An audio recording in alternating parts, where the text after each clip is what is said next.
A língua, ela é um mecanismo que depende, a língua de sinais, ela não depende só de sinais.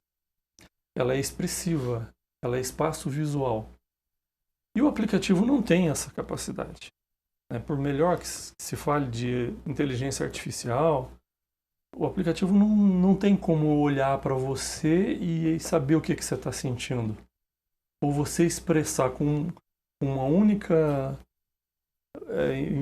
expressão visual do que você quer. Você não precisa me responder uma pergunta para dizer se você não gostou ou não. Se eu falar alguma coisa que você não gostar, eu vou ver pelo seu rosto que você não gostou. Esse é o tipo de comunicação envolvida, uma das formas de comunicação envolvida na comunicação em Libras. E os aplicativos não sabem fazer isso. Estou falando só de um aspecto visual. O outro aspecto, e ele sim, gramatical, é a questão da própria língua. A língua, ela é uma língua, realmente. Ela tem características próprias de comunicação, de gramática, de sintaxe, de léxico. A única parte desse cenário que eu descrevi da língua que ele consegue fazer é o do léxico. Ou seja, pegar cada palavra que você está falando e transformá-la em sinais. Isso não é Libras. Isso é o que a gente chama de português sinalizado. Isso o surdo não entende. Isso é um erro. É como se a gente não soubesse falar a língua portuguesa, se a gente estivesse falando tudo errado aqui. As pessoas, apesar de estarem entendendo as palavras que a gente está proferindo agora, eles não entenderiam os sentidos do que a gente quer dizer, porque a gente não saberia, não estaria hipoteticamente sabendo falar. É o mesmo que acontece. Os aplicativos não sabem. Eles só fazem a tradução, palavra por palavra, da língua portuguesa para os sinais. Libras não é isso, é uma língua. Então, quando a gente... por que fazer uma campanha contra isso? Uma tecnologia muito legal, sim, ótimo, muito legal. Mas até você dizer que esse software, esse programa, ele pode substituir um tradutor e intérprete, esse é o crime. Porque ele não pode. Existe uma legislação, fora isso, todas essas questões de língua, existe uma legislação que diz quem é que pode interpretar, quem é que pode ser docente. Então, e essa legislação simplesmente foi ignorada. Os intérpretes, os surdos principalmente, a própria legislação diz que a preferência é deles para atuarem como intérpretes, como tradutores, como docentes. Então, mesmo os surdos precisam ter essa proficiência. A legislação prevê isso, a lei de Libras, o decreto 5626. Por que os aplicativos não passam por essa avaliação? Então, eu não quero dizer, olha, é impossível que isso vá acontecer. Um dia a gente sabe que a tecnologia está avançando muito, então eu sou da área de tecnologia também, sei o quanto isso melhorou muito. Mas eu não posso dizer e posso provar que eles não sabem Libras, que eles fazem errado a língua de sinais. Isso confunde muito as pessoas. Primeiro, voltando à questão do prejuízo. Além do prejuízo para a língua, o prejuízo de emprego. A gente tem milhares de profissionais proficientes, surdos e ouvintes, desempregados. E o próprio governo, ao invés de contratar, os governos até agora, contratarem intérpretes nas mídias eletrônicas, está usando um desses aplicativos. Investindo milhões de reais aí, pagando. Quem está ganhando com isso é somente a empresa desenvolvedora ou as empresas desenvolvedoras, e disseminando uma ideia de que aquilo é Libras. Então, isso, você vê, a gente tem todo um trabalho educacional no sentido de ensinar corretamente, e aí vem um aplicativo e fala de outro jeito, e as pessoas pensam, como é que um negócio tão bonitinho desse, tão bem feito, vai estar errado, sendo que o próprio governo usa. Uhum. Então, aí é que entra essa campanha de mostrar que isso não é uma briga pessoal, é toda uma comunidade carente que está sendo obrigada a usar um mecanismo que está desconstruindo séculos de estudo, dizendo que qualquer um, sem fazer isso, sem estudar nada, pode fazer Libras. Rogério, então antes que a gente pense que é um corporativismo dos intérpretes, é importante a gente pensar que o próprio surdo não está entendendo aquilo que está sendo traduzido. É um prejuízo. O que eu posso dizer? É um avanço a preocupação de ter uma ferramenta tecnológica para ajudar, claro que é. Mas está em fase de estudo, de desenvolvimento. Então você não pode pegar isso e começar a colocar como é colocado hoje. Nas mídias, nas bibliotecas das instituições de ensino federal já é obrigatório ter à disposição. Então isso é uma desconstrução da língua. Ela é simplesmente banalizada. O software não consegue expressar emoções. Ele não consegue usar a gramática da Libras, que não é a gramática da língua portuguesa. Ele não consegue fazer essa transição. Então ele tem uma inteligência, mas não é o suficiente para isso. A gente pode ver, por exemplo, o caso do tradutor Google, por exemplo. É um ótimo tradutor, mas a gente sabe que não dá para eu colocar ele para ser o meu tradutor em inglês ou de qualquer um. A gente talvez até ajude alguma coisa, mas você acaba tendo que intervir ali. E olha que não dá nem para eu comparar o tradutor Google com esses tradutores, porque o tradutor Google é 1000 vezes melhor que esses tradutores, esses avatares aí que a gente chama. Então não é corporativismo, é um respeito à legislação. Uhum. Se nós profissionais temos que respeitar, eu só posso dar aula no Instituto Federal porque eu tenho as habilitações previstas em lei e a análise do currículo é rigoroso, por que o aplicativo não passa por nenhuma dessas avaliações? Uhum. Não há explicação. A explicação é puramente, aí a gente pode até especular algum interesse que não é a preocupação com a cultura, com a língua, né? Então não faz sentido. Eu tenho muitos debates na internet com os próprios desenvolvedores e eu faço questionamentos do tipo, gente, não tem alguém aí que seja proficiente em Libras? Porque um proficiente vai olhar isso e ver que isso não é Libras. E as respostas nunca vêm. O que acontece? Eu sou bloqueado, e eles não respondem, né? Então, e alguns que não entendem a questão da língua criticam, dizendo que eu estou sendo contra uma tecnologia que é nova. Não sou contra a tecnologia, eu sou da área de tecnologia. Minha formação inicial, antes de eu começar me tornar profissional da área de Libras, totalmente da área de tecnologia. Eu sei a importância disso. Mas a gente não pode confundir as coisas, né? Então é um absurdo. Toda escola vai ter que ter um tradutor, um intérprete? Na verdade, tradutor e intérprete é obrigatório em qualquer situação. Tenha uma pessoa com necessidades especiais auditivas, usuária da Libras tem que ter intérpretes em número suficiente para atender essas pessoas em qualquer instituição, não só instituições educacionais. Em qualquer local, num shopping, num banco, em qualquer local, a legislação prevê... Em qualquer local? Em qualquer local. Então nós estamos completamente fora da lei. Exatamente. Hoje a gente deveria estar tendo uma tradução em Libras simultânea aqui, né? Uhum. Mas a gente entende que é necessário alguém começar isso efetivamente, como a gente está tendo a impressão de que com esse governo isso deve acontecer. E demanda também um número de profissionais suficientes. Então, as coisas precisam caminhar juntos. A gente sabe que a boa intenção não vai resolver. Então, vamos começar por onde a gente precisa ter profissionais proficientes. Então, desde de governos anteriores, os exames de proficiência previstos em lei pararam em 2015. Foi o último. Ou seja, a gente não tem profissionais habilitados. Então, agora, várias outras instituições estão assumindo essa responsabilidade, porém elas são caras, enquanto que antes era previsto em lei que o próprio governo, MEC, tinha que oferecer isso gratuitamente. Então essa é uma das pautas que eu pretendo levar para a gente colocar isso de volta, porque os exames de proficiência, apesar de serem muito difíceis, eles eram, vamos dizer, a tábua de salvação de quem já tinha conhecimento suficiente, experiência, formação, mas não tinha onde conseguir o certificado previsto em lei. Então, uma delas é voltar a se propor o exame de proficiência.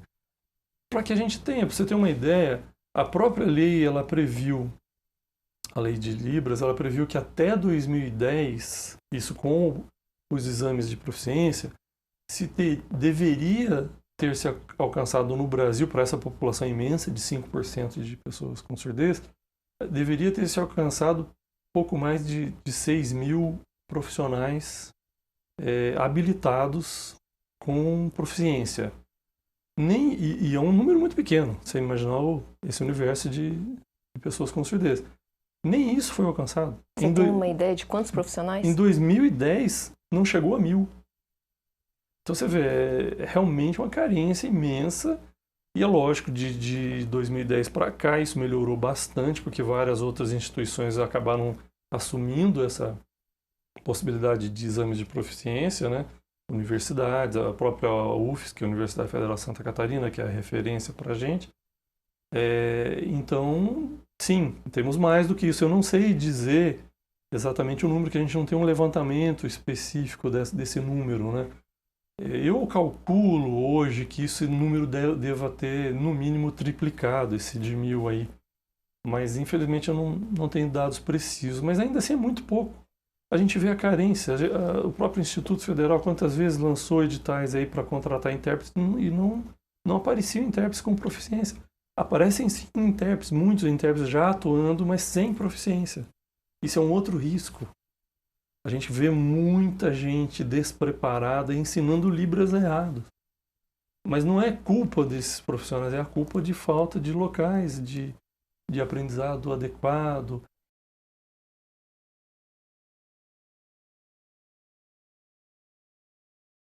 Vamos começar do seguinte, eu quero ser uma intérprete de Libras. Uhum. Como que eu devo começar? O que eu preciso fazer? Bom, basicamente, o que você, por exemplo, já fez, né, que a Câmara já se propôs a fazer, é uma formação inicial.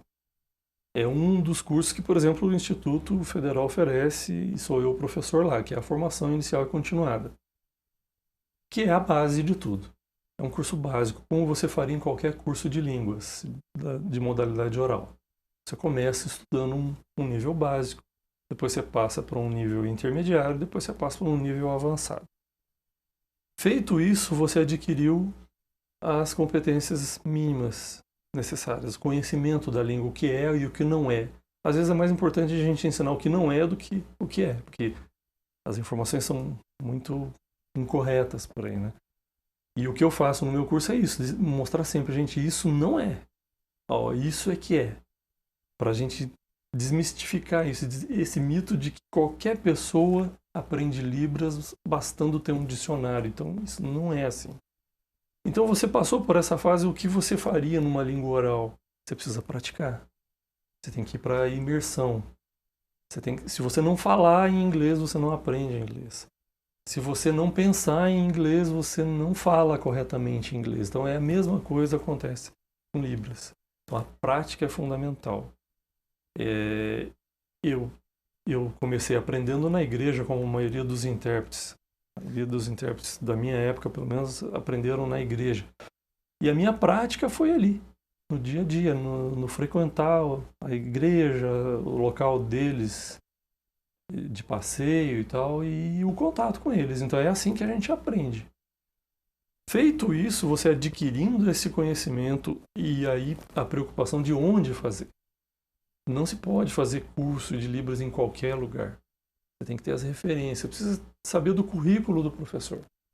Porque a lei diz, inclusive, a lei diz tudo isso. Se você seguir a lei, a gente não teria problemas. Porque a lei diz quem pode ser intérprete e quem pode ser docente. Intérprete, não é que ele não possa dar aula, mas ele não tem a proficiência para o ensino. É por isso que existem duas proficiências. Eu tenho as duas. Docência de interpretação e a proficiência de interpretação e de docência. E então são estudos diferentes. Um é para ser intérprete, um é para ser docente, e você pode ter os dois. Mas então, infelizmente, o outro mito é que basta você saber interpretar para poder ensinar. Isso não é verdade também. Então é outra preocupação E essa disseminação existe muito. Então, procurar um local que realmente o professor tenha proficiência no ensino de Libras. Uhum. E aí depois tem outras graduações também que a pessoa Tem outras pode... graduações, tem as graduações de letras Libras, que a pessoa, dependendo do curso que ela faz, ela já sai com a proficiência, ela faz um curso e já sai com a proficiência de interpretação ou com a proficiência de docência ou com as duas. Então, tem várias instituições apropriadas para isso. A preocupação é, procurem adequadamente. Não pode ser qualquer pessoa que ensine. Não é, infelizmente, é uma coisa que tem ocorrido muito ultimamente.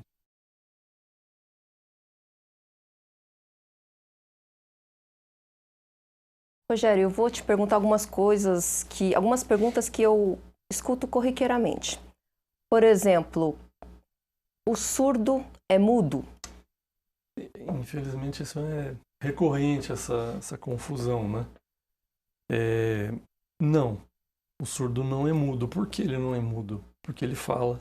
Só que a modalidade de fala dele é visual espacial. Basicamente com expressões manuais e não manuais. Então ele fala, então ele não é mudo. É que a questão da mudez está diretamente ligada à produção de voz. Aí sim, tem uma outra coisa que a gente precisa analisar. Claro, existem surdos que realmente não conseguem emitir nenhum som. Nem por isso eles são mudos, porque eles são usuários da língua de sinais. Então é incorreto chamá-los de surdos mudos. Isso é muito antigo, isso vem dos primeiros séculos de estudo, né, que se imaginava que porque eles não falavam eles eram mudos. Não. Então não se fala, se chama surdo. São os surdos. E a modalidade de comunicação deles é espaço visual, né, ou visual expressiva. E então é um mito, realmente é um erro, e de certa forma eles se sentem até ofendidos, porque muitos deles, inclusive, podem falar emitindo vozes, som fluentemente. Existem surdos que, tendo passado por um treinamento específico, obviamente com fonoaudiólogo e profissional adequado para isso, ele aprende a falar. Tanto que eu teria exemplos, eu mostro isso nos cursos, que tem surdos que você não sabe que ele é surdo. Porque ele fala tão bem, pronuncia tão bem as palavras, que é impressionante ver como é que ele consegue. Então, todos nós conseguimos falar, desde que a gente tenha as condições fisiológicas para isso, e os surdos têm. Então, eles não são mudos. Outra questão que eu escuto, inclusive eu escutei recentemente, uma pessoa falou: saber Libras é muito legal, porque você já aprende os gestos e você pode se comunicar em qualquer lugar do mundo.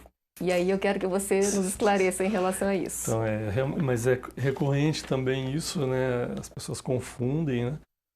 Não, né? Não, é tanto que é a língua brasileira de sinais, é a nossa língua.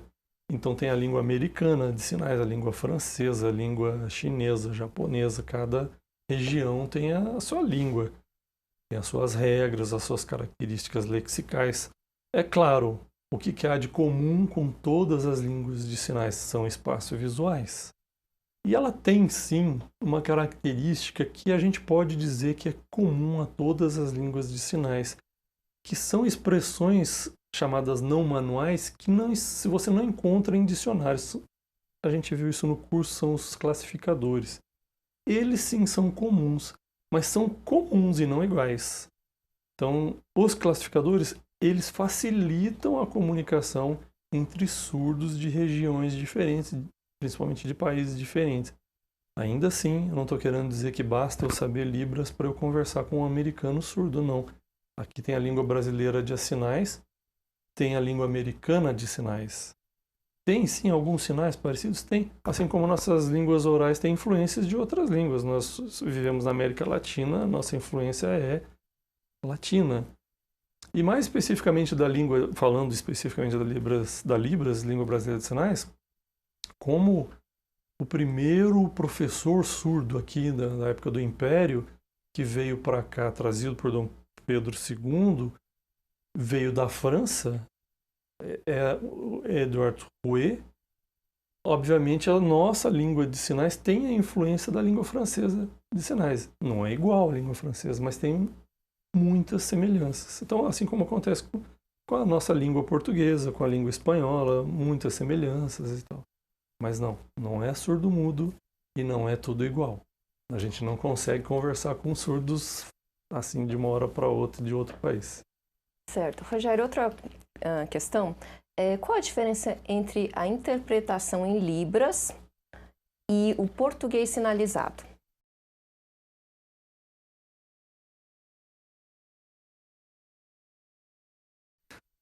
Esse é um grande problema, né? Como a gente conversou anteriormente, é o problema dos aplicativos, né?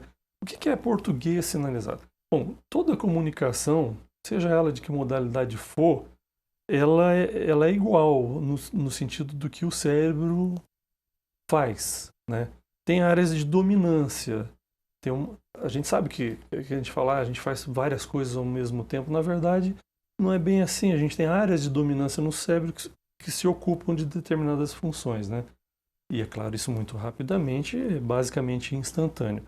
E para falar de língua ou de linguagem, a gente também está se referindo a isso, a áreas de dominância. Então nós estamos aqui conversando. A área que está dominando a área do cérebro que está dominando a nossa conversa aqui é a área do hemisfério esquerdo. Então, nós nascemos, desde o ventre da mãe, a gente aprendeu a falar e a ouvir. Então, isso foi sendo dominado pelo hemisfério esquerdo. Então, automaticamente, quando a gente está falando, quem está trabalhando é o hemisfério esquerdo? Que é a nossa modalidade materna, primária, a nossa chamada L1, né? Nossa língua materna. A outra área do cérebro que cuida do visual, das habilidades espaciais, dos reconhecimentos, das metáforas, é o hemisfério direito. Ele aqui, ele está trabalhando, obviamente, mas ele não é a dominância. Então, o que eu estou querendo dizer com isso? Se eu estou falando, quem está dominando é a nossa língua, nossa modalidade materna, língua portuguesa. Então, todo o mecanismo cerebral está funcionando para que eu fale corretamente, que eu busque gramática, sintaxe da nossa língua e para transformar isso em voz. E isso é o hemisfério esquerdo. Ok. Quando eu estou fazendo Libras, sinalizando, é o outro lado. Os surdos também têm essa área dominante. Quando eles estão se comunicando, quem está dominando essa comunicação é o hemisfério direito. Da mesma forma, para eles acontece da mesma forma. Tudo está sendo trabalhado para que eles façam corretamente, buscando a gramática, a sintaxe, para que isso ocorra de uma forma inteligível para qualquer um que fale a língua de sinais. Ok. Então, se eu falar e fizer Libras, no nosso caso, que somos ouvintes e falantes da língua portuguesa como língua materna, ainda assim quem vai estar dominando é o hemisfério esquerdo. E aí eu não consigo desligar isso. O cérebro não consegue. Ele vai obrigar, porque eu estou falando, a fazer a gramática da língua portuguesa. Por mais que eu tenha experiência, eu vou seguir o que eu estou falando, o que o cérebro, o que o dominante está fazendo. Então, é um erro quem diz, eu posso falar e fazer Libras ao mesmo tempo. Poder pode. Você só não vai estar fazendo corretamente. Você vai estar fazendo o português sinalizado. E isso, por incrível que pareça, dificulta muito a compreensão. Perde o sentido, perde-se a narrativa, perde-se o uso das expressões não manuais, que elas são fundamentais. Elas significam, na minha opinião, 90% da comunicação em língua de sinais. Então, tudo isso você perde, ou seja, você está falando errado. É como se eu chegasse aqui e falar um monte de coisa errada. A gente vamos passear. Todo mundo vai falar, nossa, mas todo mundo entendeu. Mas vai ficar ruim a comunicação. Por quê? Porque você não está falando corretamente. Então, esse é o maior erro. Esse é um grande problema. Daí entra aquela questão dos aplicativos. Eles não conseguem fazer essa comutação. Então, se eu vou falar em Libras, eu tenho que usar só a sinalização. É diferente as expressões, que às vezes as pessoas falam, ele está falando. Não é falando, são expressões. Às vezes eu posso falar o sinal de como. Como assim você fez isso? Então, na verdade, eu não falei, eu fiz uma expressão que a gente faria naturalmente. Então, isso é diferente. Então, eu não devo falar. como assim você... Aí pronto, aí eu nem consigo fazer direito. Ou eu falo ou eu faço sinais. Porque ou um ou outro eu vou estar errando. Normalmente eu vou estar errando a Libras. Então, português sinalizado é um problema seríssimo. Tem gente que justifica dizendo, olha, não, mas para o surdo aprender Libra, porque tem surdo que não sabe Libras também. Mas para ensinar Libras para o surdo eu tenho que falar junto. Não se pode confundir falar junto com sinalização com ensino de Libras para surdo. O ensino a gente tem que usar uma técnica orofacial porque ele precisa saber como é que os sinais são pronunciados na língua portuguesa.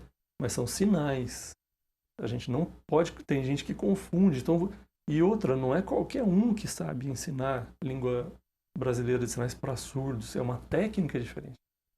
A técnica que o ouvinte tem que usar para ensinar ouvintes a aprender é uma, para ensinar surdos é outra. Não dá para você ensinar surdos e ouvintes na mesma sala. São técnicas diferentes. Precisa saber fazer isso. Eu tenho pós-graduação em Libras e educação dos surdos. Então eu tenho algumas técnicas próprias, se adquire essas técnicas através de estudo. Então também é um engano, por isso que eu falei isso no início. Gente que é intérprete falar, porque eu sou intérprete eu posso ensinar. Pode, mas não, isso não dá a habilidade necessária, a competência necessária. Assim como mesmo o docente de Libras, para ensinar surdos, precisa ter uma habilidade específica. Então não é bem assim. Então, o português sinalizado, eu diria que é o maior problema. Hoje a gente vê nas redes sociais aí um monte de gente se aparecendo aí nas campanhas que chamam muito a atenção. Muita gente fez brincadeiras, fez memes aí dizendo, olha quanta careta que ela está fazendo. E achavam que estava exagerado. Não, pelo contrário, aquilo são expressões. Aquilo ela não estava fazendo português sinalizado. São muito importantes as expressões para o surdo. Outro mito é achar que o surdo está olhando para a sua mão ao invés de olhar para um todo na comunicação. Então as pessoas se preocupam, colocam luvinha branca para fazer. O surdo fala, para que a luvinha branca? Eu não estou olhando só para a sua mão, né? Aliás, isso incomoda o surdo, porque chama mais atenção do que o necessário. Então, não, é um todo que é olhado. E as expressões são fundamentais. Eu tenho que mostrar que eu estou com raiva, que eu estou emocionado, que eu estou alegre. Eu não consigo falar de tristeza sem estar visivelmente mostrando a tristeza ou emocionado. Então, isso é que falta o entendimento. E onde que se consegue adquire essas informações? Num curso adequado, com um professor habilitado, com um professor proficiente. Então não é em qualquer lugar. Inclusive você chegou a comentar que existe uma moção dos surdos em relação a essa quantidade de português sinalizado que está acontecendo por aí. Isso já é de 2010, eu acho. As próprias instituições, aí, vendo esse avalanche de pessoas, por um lado positivo, gravando vídeos de musiquinha em língua portuguesa e tal, e fez uma moção de repúdio às instituições como o INES, FENEIS, a DERDIC e outras associações de surdos aí pelo Brasil se reuniram e falaram, olha, vamos falar para eles que isso não é Libras, né, que não corresponde à cultura surda, que não é a língua brasileira de sinais e que isso não ajuda, isso atrapalha, porque muita gente acha isso bonito. E tem lá milhares de seguidores e eu entro lá, eu e muitos outros, obviamente, entro lá e falo, gente, isso está errado. As pessoas querem brigar com a gente, porque é muito bonito, mas é bonito para quem? Só para quem está fazendo, para ganhar seguidores, mas não é língua de sinais. E é realmente uma luta constante, né? Pela qualidade do ensino que a gente luta. Né? Rogério, existe Libras escrita? Existe uma modalidade escrita, que é o chamado sign writing. O sign writing, como o próprio nome diz, né, uma palavra em inglês, ela é importada, ela veio construída por uma professora de balé. Na verdade, o que ela fez foi criar símbolos, porque na época não existia o que a gente tem de ferramentas de internet, de gravar vídeos e todo mundo grava. Ela tinha que escrever as tarefas de balé para os alunos, para fazer em casa. E como eu vou fazer isso? Como é que eu vou escrever para eles fazerem determinadas coisas? Então ela acabou criando, estou fazendo um resumo, né? Símbolos que representassem aqueles movimentos para eles poderem fazer em casa e estudarem em casa. Bom, resumidamente, um grupo de pesquisadores da área de língua de sinais viu isso e falou, olha, isso é muito interessante e pode, se houver algumas adaptações, servir para as línguas de sinais. Realmente é uma forma de se representar os sinais. Quem sabe Libras pode ser considerado, aqui no Brasil, pode ser considerado um bilíngue? Sim, sim. Sabendo Libras, você é bilíngue. Você sabendo qualquer outra língua. Aí tem a questão das proficiências, etc, né?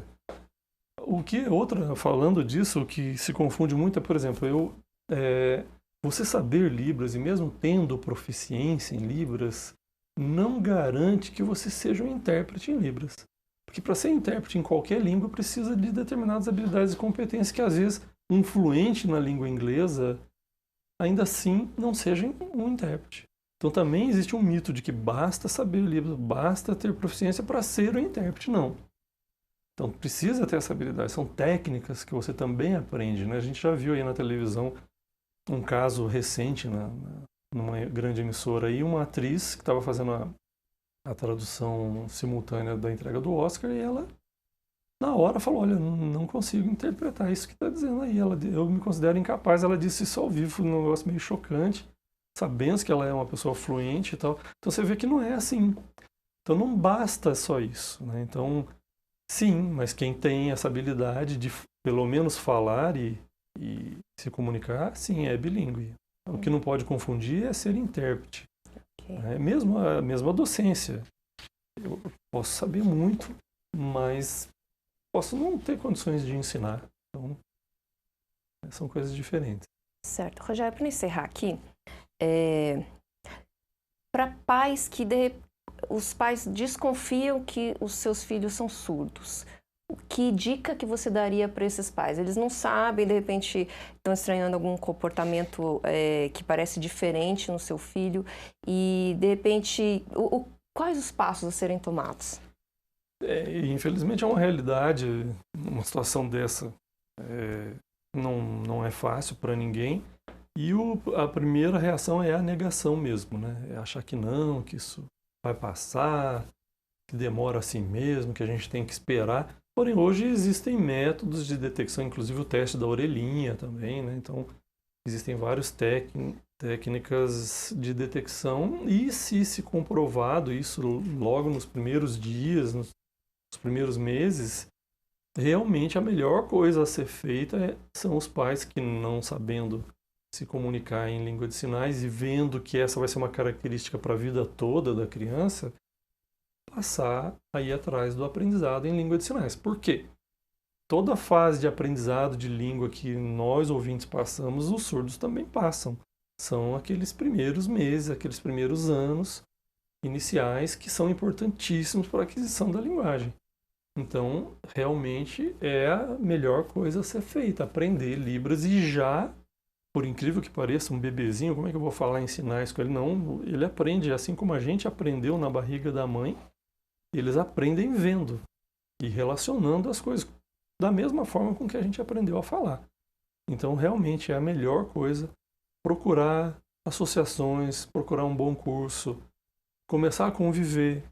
Nós temos em São José dos Campos a ADA, a Associação dos Surdos lá, que apoia essas famílias, que apoiam crianças, direciona para centros educacionais. Então, procurar associações e instituições que realmente isso vai ter uma diferença imensa no futuro dessa pessoa.